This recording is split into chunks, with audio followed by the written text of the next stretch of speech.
Good morning. Today we're going to begin looking at chapter 6, the final chapter of Mice and Men, by analyzing Lennie's hallucinations. This is kind of a weird device that Steinbeck uses to have these hallucinations of Aunt Clara and the rabbit appear here, and we're going to take a look at why they're there. One of the things that we have to look at and know is what a character arc is, because those hallucinations do symbolize Lennie's character arc. So a character arc is the transformation or inner journey of a character over the course of a story.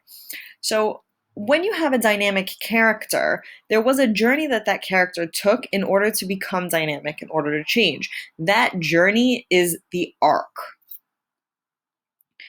So, in the beginning of the chapter, we first realize that Lennie has changed finally when he crouches down to take a drink. It says Lennie came quietly to the pool's edge. He knelt down and drank, barely touching his lips to the water. This is a stark contrast to the very beginning of the novel. The first time we meet him, Lennie flings himself into that same pool of water and drinks in long gulps, snorting like a horse.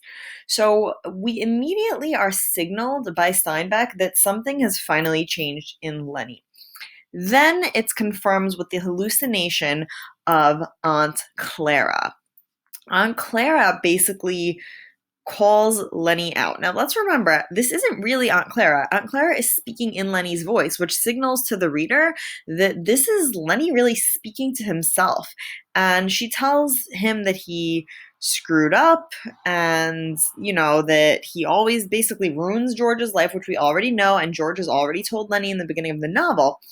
But what changes here is that George, as usual, says, I'm going to run off into the hills, just like he did in the beginning of the novel.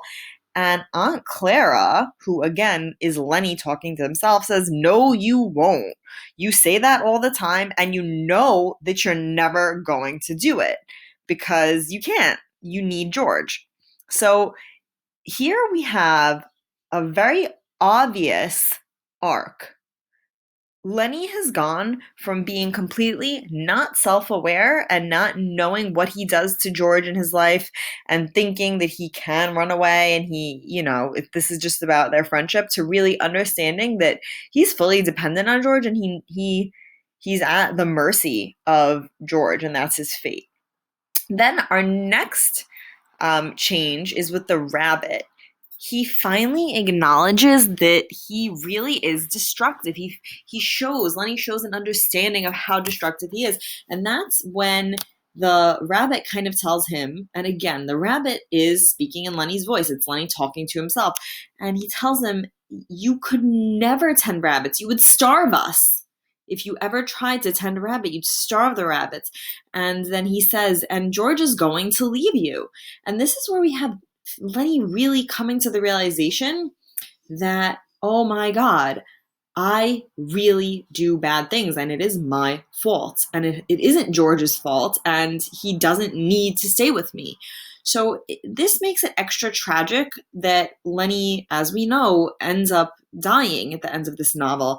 And that's his journey, his character arc. That's one of the reasons why the novel starts and ends in the same place.